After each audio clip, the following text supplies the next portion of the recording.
Welcome back to the deep dive. I have to admit, when I first looked at the stack of material for today, I actually almost put it back on the shelf. Really? Was it the topic or? Yeah, it was the topic. We're talking about identity, the self, and beliefs.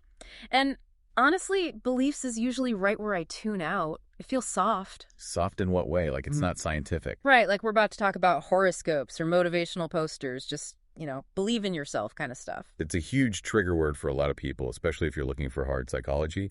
But we are looking at the B in the CBT framework today, cognitive behavioral therapy. Exactly. And that was the hook for me. Reading through the notes, I realized I was completely wrong about what the word means in this specific context. You're definitely not alone in that. And hello, everyone. Welcome in. You hit on exactly what we're unpacking today, because most people hear the word beliefs and they think we're talking about opinions. Like, I believe pizza's good, or I believe it's going to rain. Right. Or I believe in ghosts. But in the architecture of the mind, specifically when we look at the intersection of CBT and depth psychology, a belief isn't an opinion at all. It's code. And that idea right there, that beliefs are algorithmic, that completely changed my perspective. It's helpful, right? Think of your mind as a biological operating system. A belief is essentially a conditional statement written right into the kernel of that OS. It's an if-then command. An if-then command. Okay, give me an example of that in action. So if I am criticized, then I am unsafe. That isn't an opinion you hold. You aren't consciously debating it. It's a rule your brain follows before you've even had a conscious thought about the criticism. And what's honestly terrifying about the research we're diving into today is that most of this code was written when we were, 5 years old? Younger, in a lot of cases. Or as we'll see a bit later, some of it might actually be preloaded hardware, what we call archetypes. The factory settings? Exactly. But before we get there, we really have to address the core function of this operating system. We have to look at why the code exists in the first place. The primary directive of this code isn't happiness. And it isn't success either, which is what everyone assumes. Right. The ultimate directive is self-validation. Your brain is essentially an identity preservation machine. It is constantly scanning. Scanning it. Every single email, every glance from a barista, every Slack message from your boss. It's scanning for an answer to one single question. Does this confirm that I am who I think I am? Which, at first glance, that sounds incredibly narcissistic, like, oh, look at me, I need constant validation from the universe. It's really not narcissism, though. It's pure survival. Yeah. Think about it evolutionarily. If you don't know who you are, you can't predict your own behavior. And if you can't predict your behavior, you can't survive in a tribe. You become a liability. So we are absolutely desperate for structure. We need to know exactly where the edges of me are. But there's a problem with that, and this is the crux of today's deep dive. The I that we are trying so hard to validate is usually a fraud. A fraud? Man, that is harsh. I feel pretty real right now sitting here. Maybe fraud is too strong of a word. Let's say it's a fragment. It's a tiny sliver of the whole. And this brings us to the parliament inside your head. Yeah, the parliament. I feel crowded today after reading this. I really started realizing that I am not just one solid block of stone. I'm this wild collection of competing voices, historical artifacts, potential energies that I've basically just locked in a basement. Because you're discovering that the self is not a monolith. It's a community. So today, we're going to open the basement door. We're going to open the door, turn on all the lights, and introduce you to the rest of the cast. We're reversing the normal flow of our CBT discussions. Usually we look at consequences or emotions, but today we're looking at the B, the beliefs. And to do that, we have to ask, what is arguably the scariest question in psychology? When you say I, who are you actually talking about? Yes. Let's start with that linguistic trap. Because in English, I and self are treated as synonyms. Right. If I say I went to the store, or myself went to the store, I mean the exact same entity, just bad grammar on the second one. In casual conversation, sure.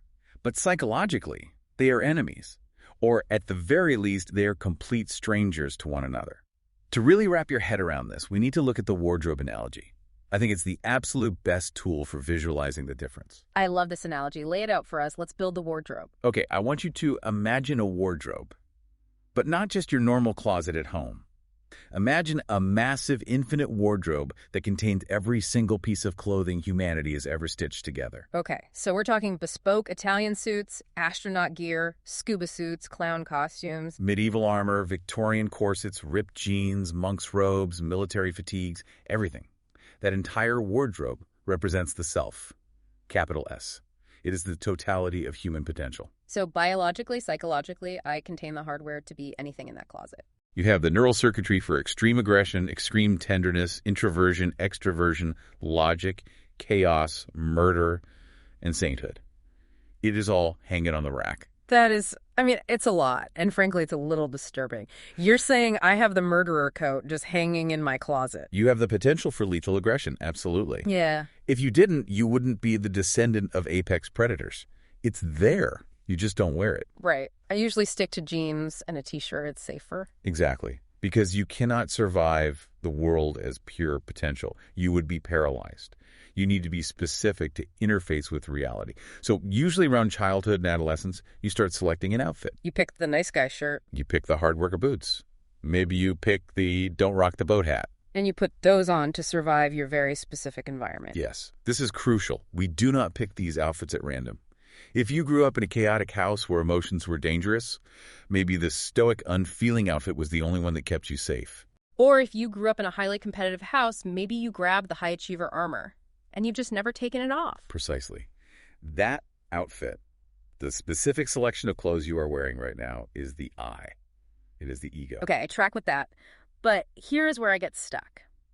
I feel like I am the outfit. When I say I am an introvert, I'm not saying I'm currently wearing the introvert coat. I'm saying my actual skin is made of introversion. It feels deeply structural. And that feeling is the root of almost all neurosis.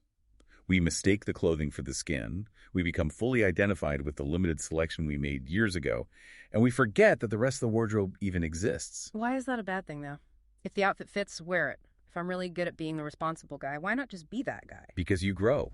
The self expands. But the outfit doesn't stretch with you. Think about a midlife crisis, or even professional burnout. What are those phenomena structurally? Well, culturally, a midlife crisis is a sports car and a really bad haircut. And burnout is just working way too hard. On the surface, sure. But deep down, a midlife crisis is the self. Self realizing it has entirely outgrown the I. So the outfit is too tight. You have been wearing the responsible corporate citizen suit for 20 years. It's tight, the seams are completely bursting, it's cutting off your circulation, and you are suffocating. But because you think you are the suit, you think you are dying. Wow. So the panic isn't actually, I want a Ferrari. The panic is, I have a leather jacket in the back of the wardrobe that I've never worn, and if I don't put it on right now, I never will. Exactly. The I wants safety and consistency. The self wants wholeness. It desperately wants to try on the other clothes. It wants to experience the full range of human capability. And when you lock those other clothes away, when you stubbornly say, I am not angry or I'm not creative, Right. Those clothes don't just disappear. They rot in the back of the closet. Or, to use the formal psychological term, they become the shadow. Let's talk about that rotting pile of clothes, the shadow. Because this is another term that gets thrown around in pop culture constantly, usually to mean the evil side, like the serial killer hiding inside us. And that is a really dangerous oversimplification. The shadow isn't evil. The shadow is simply the unlived life. It is the specific traits you decided were unacceptable to wear. So if I decided being lazy was completely unacceptable because my parents were super high achievers, rest becomes my shadow. Yes. A good work ethic persona almost always casts a massive shadow of exhaustion and resentment. If you identify heavily as the giver, your shadow is likely the taker, or the selfish one. But here is the mechanism that I found most fascinating in the research. It's not just that the shadow sits there quietly gathering dust. It projects itself. The shadow must be realized? Mm-hmm. The self demands to be known. It's basically a law of physics within the psyche. If you absolutely refuse to wear the outfit, you will hallucinate it on other people. This is projection. This is projection. It's an unconscious defense mechanism where we take the internal qualities we completely deny in ourselves and we project them onto a screen. And that screen is usually your spouse, your boss, or the guy cutting you off in traffic. The notes have this incredible line, we hate in others what we fear in ourselves. But let's make this really concrete for everyone listening. Let's take a workplace scenario, because I think we see this in the office constantly. Sure. Let's look at the classic micromanager, the ultimate control freak. We all know one. Some of us might be one. Now, the micromanager usually identifies with their perfect or responsible ego. They proudly wear the I am competent suit. They genuinely believe I am the only one who holds this whole place together. But what is in their shadow? What have they repressed to wear that suit? Vulnerability. Yeah. Chaos, the underlying fear that they actually don't know what they're doing. They have completely locked away their own helpless child archetype. They cannot tolerate the idea that they might be weak or unsure. So because they can't face their own helplessness? They project it onto you. They treat everyone else like children. They see catastrophic errors where there are none. They treat highly skilled, competent adults like toddlers who can't be trusted with a basic spreadsheet. Because they're fighting their own internal shatter by wrestling with their employees. Exactly. You are just collateral damage in their internal civil war. That completely changes how you deal with a boss like that. Yeah. You aren't fighting their logic regarding the project, you are fighting their ghost. It gives you a lot more empathy, actually, and it's important to note it works the other way, too. We don't just project the bad, scary stuff. We project the golden shadow. Hey, golden shadow, that sounds significantly nicer. It sounds nicer, but it is just as debilitating. It happens when we repress our positive traits. How does that happen? Let's say you have a deep repressed capacity for incredible leadership or charisma, but you were told as a child not to be arrogant or to stop being too much. So you lock the leader outfit in the wardrobe. So I walk around my whole life thinking I'm just a follower. I'm just a support player. That's my identity. But then you meet someone, a celebrity, a mentor, a politician, and you become utterly obsessed. You idolize them. You think they are God walking among men. You hang on their every word. That's fanboying. Or hero worship. It's projection. You are seeing your own potential greatness draped over their shoulders because you are far too afraid to wear it yourself. You are literally outsourcing your own gold. Man, that hits close to home. It makes deep admiration feel a little suspicious, doesn't it? It should make you pause. It asks the question, am I admiring this person for who they actually are, or am I missing this part of myself? This totally connects back to that phrase we see on social media all the time. It's okay not to be okay. I always thought that was just a comforting slogan, just a pat on the back for a bad day. But you're saying there is a structural psychological truth to it? It is deeply structural. Through the lens of the self, that phrase isn't just about offering comfort, it's about integration. It is a vital admission that the sad outfit or the anxious outfit is also legitimate property of your wardrobe. Right. It belongs to you. Mental health, in this framework, isn't about frantically forcing yourself to wear the happy outfit 24/7. That's just another form of brutal repression. That's toxic positivity. So what is mental health then? Mental health is opening the closet door and realizing, today the sadness pattern is highly active. That is also me. I don't have to suppress it. I don't have to let it drive the car, but I can absolutely acknowledge it's sitting in the passenger seat. That is integration. That is integration. If you don't do it consciously, the shadow will do it for you, usually by exploding at the absolute worst possible time. It's like your brain is running on old software that's desperately trying to delete files, but the files just keep popping up on the screen anyway. That's a great return to the tech analogy. And speaking of software, let's talk about the code itself. Because if the self is the massive wardrobe, we need to talk about the underlying patterns of the clothes. The sources call these archetypes. Yeah, archetypes. This is where we get into Jungian territory, and I have to play the skeptic here for a second. When I hear archetypes, my mind immediately goes to tarot cards or astrology. It feels a bit mystical. You know, the hero, the sage. Is there actual science here, or is this just literary theory? It's a completely fair question. Jung was writing a long time ago, and his language definitely leans mystical by today's standards. But if you strip away the poetry, what he's really describing is evolutionary psychology. He calls them primal forms or empty containers. Empty containers? What does that actually mean? Think of them as universal blueprints, pre-installed drivers in the brain. We are quite literally born with them. The source material uses a really compelling analogy of a seed to explain the biology behind it. The seed code. Yes. Imagine a simple seed. Inside that tiny shell, there is no physical plant. There are no leaves, no roots. There is only a biological code that says, if the temperature reaches 12 degrees and there is adequate moisture, then sprout. It's a conditional program just waiting for the right environmental trigger.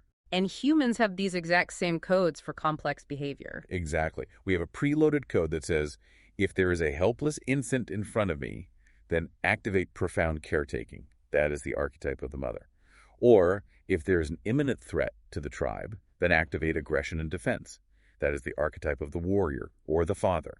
We don't have to learn these from scratch. They are part of the standard human package. So wait, are these archetypes exactly the same for everyone? Do you and I have the exact same mother code? The form is universal. The container itself is identical across humanity. but how you fill that container is completely unique to you. That's what we call the complex. Okay, distinguish this for me. So everyone has the archetype of the mother, but your personal mother complex is filled to the rim with your specific real-world experiences with your own mother. It's filled with your culture, your early childhood traumas, and your joys. Got it. So the archetype is basically the coloring book outline. It's generic, it's universal. And the complex is how I personally scribbled in it with my specific crayons over the course of my life. Perfect analogy. Hmm. And sometimes we scribble way outside the lines. The sources break down a few core archetypes that are basically the starter pack for the human experience. The child, the mother, and the father. And I really want to dig into these because they show up in weird places, like constantly in the office. They show up absolutely everywhere because they are fundamental to how humans relate to one another. Let's start with the child. The child. The notes list the traits as openness, wonder, and the ability to learn, which all sounds fantastic. I feel like I'm accessing the child archetype right now, just sitting here asking you all these questions. And that is the healthy side.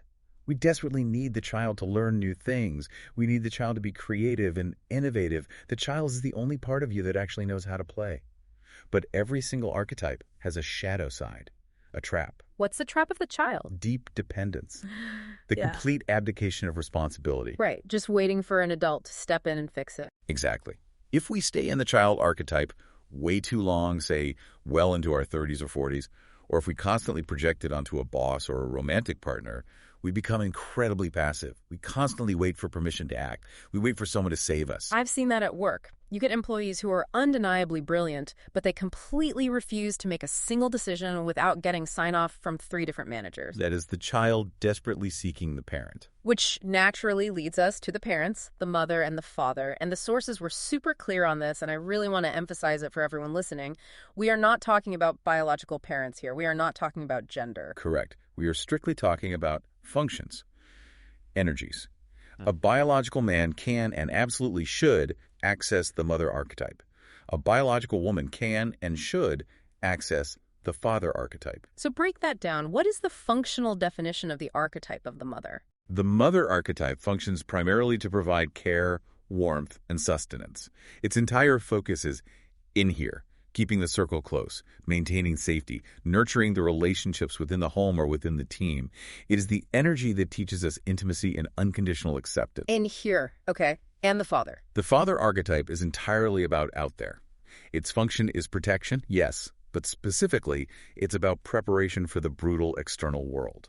So it's a different kind of care. Very different. While the mother archetype might desperately want to keep the child close and safe forever, the father archetype actively cuts the cord. It pushes the child to take big risks. It shows them the territory, the rules, the law. It essentially says, you are ready to leave the cave. So if we apply this to a modern workplace, this actually explains a massive amount of leadership friction. You could have a male boss who is actually operating heavily from the mother archetype. Absolutely. Think about the classic helicopter manager. The boss who shields the team from all external criticism, who focuses almost entirely on how everyone is feeling, who creates this very cozy family vibe, but completely struggles to give hard, necessary feedback. That sounds really nice at first, but I imagine it becomes ineffective eventually. It becomes incredibly stifling. That is the shadow of the mother, the devouring mother, the one who simply won't let you grow up and face reality. In a workplace, that team eventually becomes highly fragile. They can't handle the out-there market reality because they've been artificially cocooned. And conversely, you could have a female leader who's operating from a very strong father archetype. Yes, a leader who pushes you straight into the deep end of the pool, sink or swim. She focuses relentlessly on performance, hitting targets, conquering the market, taking bold risks. That is pure father energy. Go out and hunt. It's fascinating because we usually think of good leadership as this one fixed style, but it's actually about situational fluidity. Sometimes the team desperately needs a mother. Maybe after a massive round of layoffs or a PR crisis, they just need safety. But sometimes they need a father to push them to finally launch the product. And the most effective people, the most integrated selves, can actually switch between these archetypes consciously. They can open the wardrobe and say, okay, today requires the mother coat because my team is entirely burnt out. Or this afternoon's meeting requires the father hat because we really need to kill a bad project. Yeah. They aren't rigidly stuck in one mode. That brings us to maybe the most controversial, or at least the most confusing pair in the source material, the anima and the animus. the inner gender. It is very often misunderstood, but it is deeply crucial for psychological balance. Again, Jung, who's the grandfather of a lot of this depth psychology, he was writing in a very different time. But the core concept entirely holds up if we just strip away the rigid 1950s gender roles. So let's get the definitions first. What exactly are we looking at here? The anima is the unconscious feminine side of a man. The animus is the unconscious masculine side of a woman. And since we just established that masculine and feminine here are really just code words for different sets of traits. Right. Think of them as yin and yang, if that makes it easier. The anima represents deep connection, emotion, intuition, the chaotic, beautiful flow of life, and the ability to truly relate to others. And the animus. The animus represents logic, decisive action, boundary setting, intense focus, and the sword of sharp discrimination. The sources mention that the goal here is, once again, integration. What happens if a man completely blocks his anima? If he locks all those female traits in the deepest part of the dungeon because society told him they're weak? He becomes incredibly rigid. He loses all connection to his own emotions and the ability to relate deeply to his partner or his children. He might become hyperlogical, highly successful, but emotionally freezing cold. He essentially becomes two-dimensional. And what about a woman blocking her animus? She might really struggle with assertiveness. She might have absolutely wonderful intuition and deep connections, but completely struggle to take decisive action or set hard boundaries when people cross the line. She might feel constantly overwhelmed by the world because she hasn't accessed that sword of the animus to just cut through the noise. There's a really striking image in the notes about the stress response, that when we are super stressed, our conscious ego, the I we've built, often just completely fails. The outfit literally rips at the seams. And what comes out? The repressed side shoots out completely uncontrollably. Jung called this anima possession.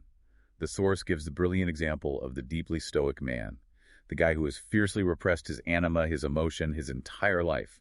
Under extreme stress, he doesn't just get a little sad, he might burst into uncontrollable flooding tears, or he might become intensely moody, irrational, and petty. Because it's not regulated, it's just been building up incredible pressure in the dark for decades. Exactly. It's primitive. It's childish because it hasn't been allowed to mature out in the light. Integration means actively inviting that side to the table so it can finally grow up. A man who integrates his anima isn't weak. He's a man who can access deep empathy and intuition consciously. He is vastly stronger for it. It's like having a superpower you were just too afraid to use. It is exactly that. It's completing the internal circuit. Okay, moving down the timeline of life. The sources talk about an archetype that usually kicks in much later, the wise man or the wise woman. Yes.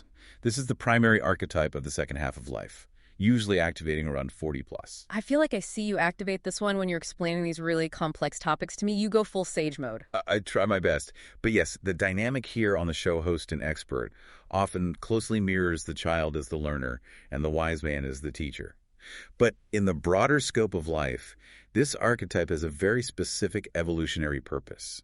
It solves the profound problem of aging. How does it solve that? Well, think about the hero archetype. The hero is all about conquest, building a massive career, buying a huge house, winning the game, defeating the dragon. That requires immense physical and mental energy. It is firmly a young person's game. As we age, our physical prowess naturally fades. If we desperately cling to the hero archetype forever, we become deeply bitter. We become the old star quarterback just endlessly living in the past. The glory days syndrome. Exactly. It's tragic. The shift to the wise man or wise woman is a profound shift from doing to mentoring. It's moving from building your own empire to passing the baton to the next generation. Its ultimate goal is legacy. It ensures that the hard-won wisdom of the self survives long beyond the physical body. That's actually really beautiful. It frames aging not just as a decline, but as a promotion. It is a massive promotion, but only if you accept the new role. Mm-hmm. We have to be willing to stop being the star of the movie and peacefully become the director or the producer. You have to be willing to step back and let others be the hero. So we've got this entire cast of characters, the child, mother, father, anima, wise man, and they are all living in the infinite wardrobe of the self. But the sources provide this really cool hierarchy of identity to help us actually map this out in real time. Because obviously, we don't walk around introducing ourselves as, "Hi, I'm an archetype." No, that would make networking events very weird. The hierarchy is essentially a tool for reverse engineering your own daily behavior. It helps you play detective on yourself. It moves from the absolute surface down to the deepest depth. Top to bottom, it goes. Faces, personas, archetypes, and finally, the self. Let's play detective right now. I want to reverse engineer a specific situation because I think this is where the rubber really meets the road for the listener. Let's say I'm in a meeting. My boss asks for feedback on a genuinely terrible idea. And instead of being honest, I just smile, nod, and say, oh, that sounds really interesting, even though I know for a fact it's going to fail. Okay, that is a perfect everyday scenario. Let's look at the absolute surface first. The face. The face is the highly specific situational behavior you showed in that exact moment. The polite nod, the fake smile, the exact phrase. That sounds interesting. It is the micro mask you held up for maybe 5 seconds. Okay, so that's the face. What is the persona in that scenario? The persona is the broader social role you are actively constructing that face from. It's the consistent character you play at work. In this case, you are very likely slipping into the good employee persona, or maybe the peacekeeper. The good employee. Right. I have worn that mask 1,000 times. Don't cause trouble, just execute the plan. Now, we go one layer deeper. What archetype is actually driving that good employee persona? Why does the good employee feel this overwhelming need to lie just to keep the peace? Probably the child. Highly likely, yes. The child seeking vital approval from the father, in this case, the boss. Or perhaps the child terrified of punishment or rejection. The archetype provides the raw motivation and the emotional stakes. Your gut reaction to nod and smile wasn't just corporate training. It was a primal, ancient drive to stay safe and loved by the primary authority figure. Wow. So in that split second, I wasn't just Alex being polite. I was the archetypal child desperately trying not to get kicked out of the tribe by the archetypal father. Exactly. Yeah. You were rapidly reenacting a psychological drama that is thousands and thousands of years old. And that finally brings us to the self. The very bottom of the hierarchy. The ultimate question the self asks is this serving me? And the honest answer in that meeting is probably no. The self knows that by lying, you are deeply betraying your own professional judgment. You are creating an internal split. So how does knowing this entire hierarchy actually help me tomorrow morning? By identifying the chained face persona archetype, you can actively intervene. You can catch yourself in the moment and say, wait, I am reacting right now as the frightened child. But I have other clothes in my wardrobe. I have the wise man outfit. What would the wise man say to this terrible idea? The wise man might say, I see the potential in your idea, but have we thoroughly considered the downstream risks? He wouldn't be terrified of the father. He would speak peer-to-peer. Exactly. And suddenly, by shifting that internal gear, you have completely changed your face. You have changed your real-world outcome because you changed the underlying archetype you are operating from. This is the real work. This is the practical application. It's not just abstract philosophy to sit and ponder. It's about literally catching yourself in the act. It absolutely is. It's about deeply realizing that you are not the rigid role you are currently playing. You are the actor. And the actor has access to a complete limitless wardrobe. So let's bring it all the way back to that B in CBT, beliefs. Yes. We started the hour by saying beliefs are actually structures of identity. Now we can finally see what that means in practice. Your limiting belief isn't just a thought that says, I'm not good enough. Your belief is likely a rigid, desperate attachment to a specific persona or a specific archetype that just isn't working for you anymore. We get entirely stuck in the child belief system, or we get stuck in the hero belief system. And the self, that massive oceanic potential we talked about, it wants to be realized. It demands that you use the whole wardrobe before you die. The source material ends on this really powerful, almost haunting insight. The psychological self wants to be realized. It is biological imperative. Like a plant just blindly wanting to grow toward the sunlight. Yes. And if you don't do it consciously, if you don't bravely open the door and invite the shadow, the anima, the wise man to sit at the table, it will happen unconsciously. And usually, unconscious growth looks a lot like conflict, neurosis, or a massive life crisis. Fate, right. Carl Jung said that famous line, until you make the unconscious conscious, it will direct your life and you will call it fate. Precisely. The ultimate goal of this deep dive isn't to fundamentally change who you are. It's to realize you are vastly more than you currently think you are. You are the father at work. You are the mother to a struggling friend. You are the curious child when learning a new hobby. And you are the wise man when it's time to leave a legacy. You are all of it. That is incredibly liberating. It takes so much pressure off the idea of finding myself. I don't have to go find myself. I just have to stop actively hiding the other parts of myself. That is beautifully put. So for everyone listening, this is your direct call to action for the week. The sources suggest a little experiment. I want you to observe your own faces. Yes. Try to catch yourself in the wild.